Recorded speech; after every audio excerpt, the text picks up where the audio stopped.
It is an understatement to say that Cartoon Network is a juggernaut when it comes to TV animation, and what solidified that was the release of the Big Three in the early 2010s, Regular Show, Adventure Time, and The Amazing World of Gumball.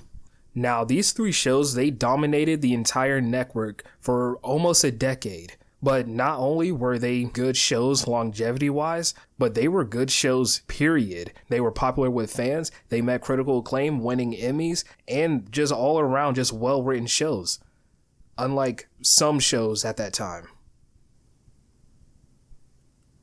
So my favorite of the three shows is Regular Show.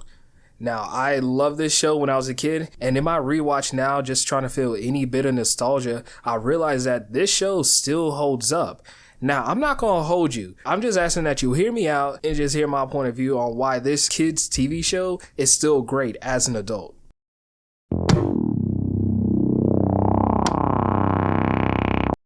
So our main characters, they work in a park, and for the most part, it is an average job with typical coworkers. You have your resident slacker who does anything to get out of work, the dude bros who are probably in the back somewhere doing pull-up competitions with each other and invites you out to drink every night, the old guy who knows everything because they've seen everything, the jolly coworker that always has a great attitude and everyone loves them. And then of course you have your short-tempered boss who just wants you to get back to work. They do their jobs, sometimes they get along, sometimes they don't, but they spend a lot of time together, and through the ups and downs of their everyday work life, they build a bond with each other. In the show's beginning, Muscle Man was very unlikable, mainly because he's the personification of toxic masculinity. He's constantly making the same unfunny jokes at the expense of his mom, pulling pranks on everyone, and overall was an asshole to Mordecai and Rigby. It really isn't until season 2 episode titled My Mom, the two have to spend a day with Muscle Man working, and they don't like this one bit because they don't like Muscle Man. But during this entire episode, we see Muscle Man show a softer side of himself, trying to take the guys out to have a good time, wants to say, hey, we can be bros, not just co-workers. High Five Ghost is Muscle Man's best friend since high school. Even though when they first met, Muscle Man was a dick to him and High Five Ghost saw the best in him. He treated him kindly and he wanted to be friends. You have to be a good person to want to be friends and try to see the good in someone like Muscle Man, but that's just who High Five Ghost is. He's a good person and he gets along with a lot of people. Now Skips, he is the park's handyman. He knows everything because he's seen everything. That's what happens when you're immortal and has lived over 500 years. I mean, yeah, he's not really in tune with all the fancy technology nowadays, but he is always willing to lend a helping hand any way that he can. Pops, he is simply an angel. I don't know a single person who hate Pops. He has a great attitude. He does good for others. He teaches people to do better. Like, he's overall just a selfless person and his actions have pure intentions. I'm sure we all have a coworker like that. That one person that you're just ready to fight for at a moment's notice. He's that person. Now Benson, he is your high blood pressure, short-tempered boss. He doesn't like slacking, he wants you to do your work, and he doesn't tolerate excuses. Now, as a kid, trust me, I hated Benson. He's always yelling, he's always getting on Mordecai and Rigby. But as an adult, Benson is probably the best boss that you can ask for. I mean, yeah, he does his yelling and all the other stuff, but when it comes down to it, if you do your job and do it correctly, he will go out of his way to show his appreciation. He buys him dinner, he takes him on outings to karaoke nights. He really is just a great boss. Why is there a horse taking a tap? Look, Benson, I know we normally don't have very good excuses for why we don't do stuff, but we definitely have a good one this time. That horse right there fell out of the sky and has to pass a US history test or the whole Earth is gonna explode. What? Outside all the crazy stuff that happens to the park crew, they're mostly just a regular crew, but it's these crazy life or death instances that the characters go through frequently that bring them closer together. It's the shared trauma that they grow together, they hurt together, and they go through all their milestones together, and it means much more to them. And this may sound corny, but by the end of the show, they become so close that they might as well be family. What's up, girl? There are many types of relationships in Regular Show. They all have a unique perspective in romance. The two main characters, Mordecai and Rigby, they have somewhat opposite experiences when it comes to dating. In the beginning, Rigby and Eileen's relationship was very simple and straightforward. Rigby couldn't stand Eileen. Eileen, she had an openly obsessive crush over Rigby, and it's through these first few encounters between them we know that Rigby is a dick. He goes out of his way to sabotage Mordecai's attempt to get with Margaret, all because Mordecai asked him to be a bro, go on this double date and just be nice to Eileen so I can get with Margaret. Like, he really is being a dick. All he had to do was be nice to Eileen, but he decided to abuse solids to ruin Mordecai's chances of getting with Margaret. So yeah, I really don't blame anyone for all their attempts to put him on a t-shirt at least once. He was just a horrible person.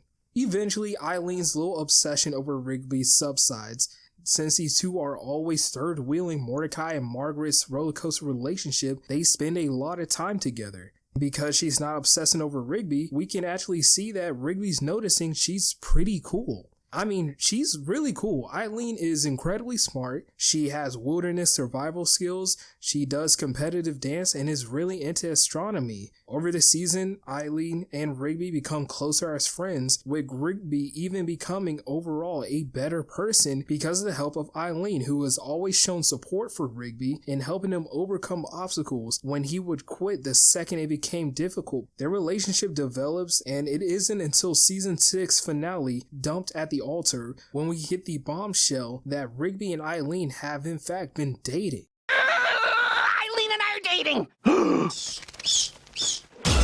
For like a couple of months now. We have matching bracelets!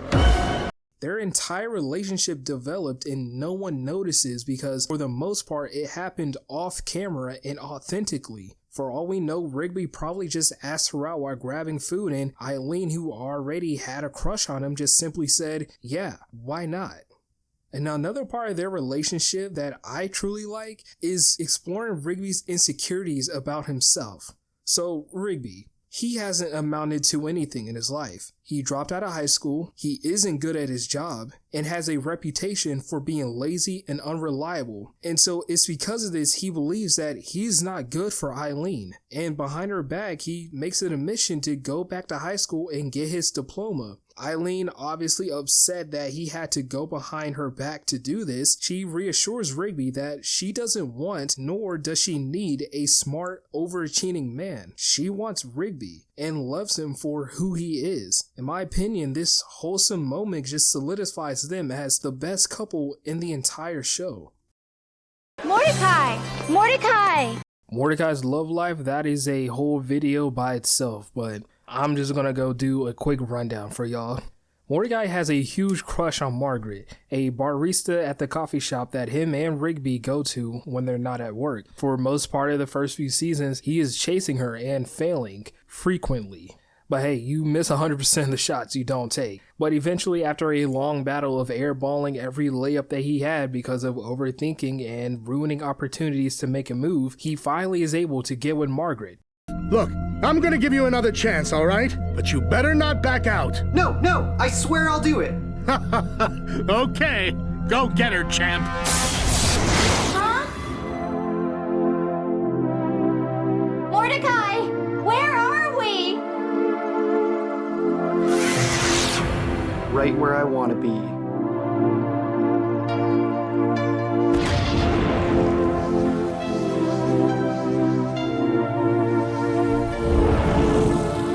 Granted, it took divine intervention for it to happen, but hey, a win is a win. He's happy. He's finally able to get the girl of his dreams, but it's very short-lived. But there's this. I got into my dream school. I really like you, Mordecai, and what we have is special. But I may never get this opportunity again. I'm sorry, but I can't be your girlfriend. Margaret gets into her dream college and has no choice but to break his heart because he cannot stand in the way of her following her dreams. Of course, Mordecai goes through a depression period, but it's with the help of Rigby and his relationship with the park crew that has built up over time, they are able to help him overcome this heartbreak. Yeah, relationships come and goes, but there's more to life that brings happiness, and though it hurts, you have to move on. And move on he does. He meets a girl named CJ, and like Mordecai, they have a lot of the same interests. They have great chemistry. She meshes well with the friend group and goes along with Mordecai and Rigby on a lot of their adventures. Mordecai's happy again being with CJ. Life is good. Until Margaret moves back in town working at a local news station. Okay, so having your ex come back into your life is already bad enough. A love triangle that follows is worse. Because of how the relationship ended, Mordecai and Margaret, they obviously have some unresolved feelings for each other. Mordecai tries to assure CJ that he doesn't still have feelings for her, but can you blame CJ for having trust issues?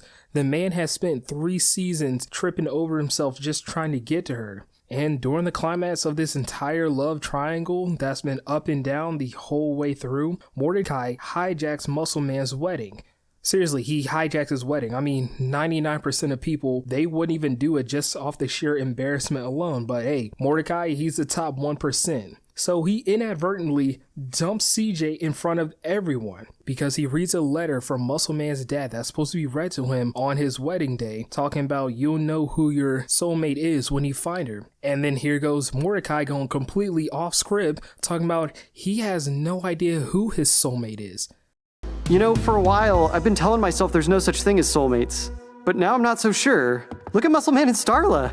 It's like they were designed for each other. So where's my soulmate? Hey Mordecai, that's not something you say when your girlfriend is 10 feet away in the audience.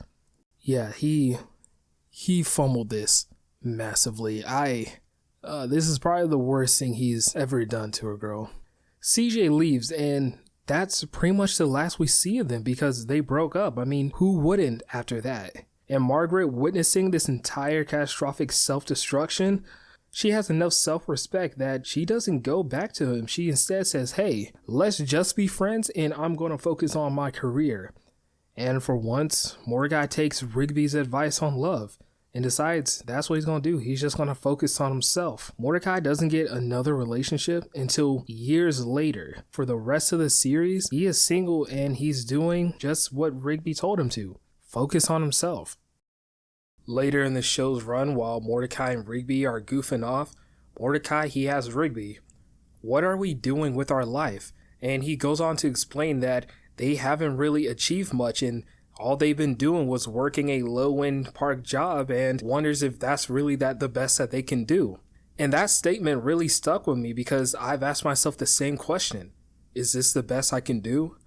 And I realized in that moment the reason why Regular Show holds up is because it's relatable. In a unique way, JG Quintel gives us a show that has a depiction of how life is chaotic, unpredictable, and oftentimes doesn't go our way. We could have gotten a bachelor's degree in science, but we're now stuck at a job bussing tables because it's the only one that will hire us. Hey, you try to make the most of it while dealing with the low wages, high hours, mean bosses, and customers with room temperature IQ. You just try to get through until the next paycheck. And you build camaraderie with the weird coworkers for dealing with the same issues as you. All you can do is work harder to do better. Our relationships are unpredictable and can be extremely complicated. For seasons, we watched as Mordecai try to get with Margaret numerous times and fail a lot. And when they do get together, it just doesn't work out. Even with CJ, who on paper is the perfect woman for him, ends in the worst way possible. It just wasn't meant to be, so he has to move on and focus on himself. And moving on is a theme I love from Regular Show because the way the show ends, it's very real. During the series finale for Regular Show, Pops make a very heroic sacrifice so the park crew are able to move on and continue their lives. Mordecai, who never really knew himself, leaves the park and follows his passion for art. He finds himself and the love that he's been looking for, but now in the right direction at the right time. Rigby leaves with Eileen, who gives him a sense of self-worth, and they start a family, from being this irresponsible and unreliable person to being a great father. Benson, who is still the park manager, now has newfound joy and passion for his work and is no longer the boss with anger problems. Mussel Man, the once party animal, now settled down with his wife while still being the man that his wife Starla fell in love with. Skips, being over 500 years old and can't die because of his immortality, is very content with moving on because, like I said, he's been through this before. He knows how to keep going because he's had to keep going his entire life.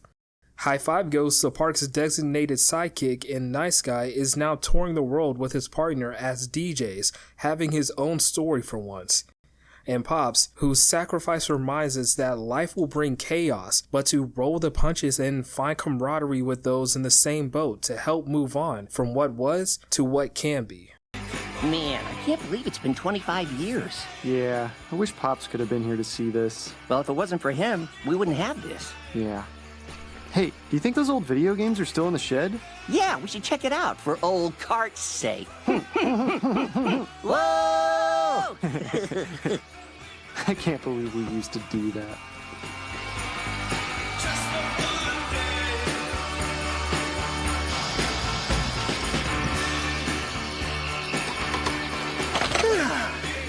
Jolly good show.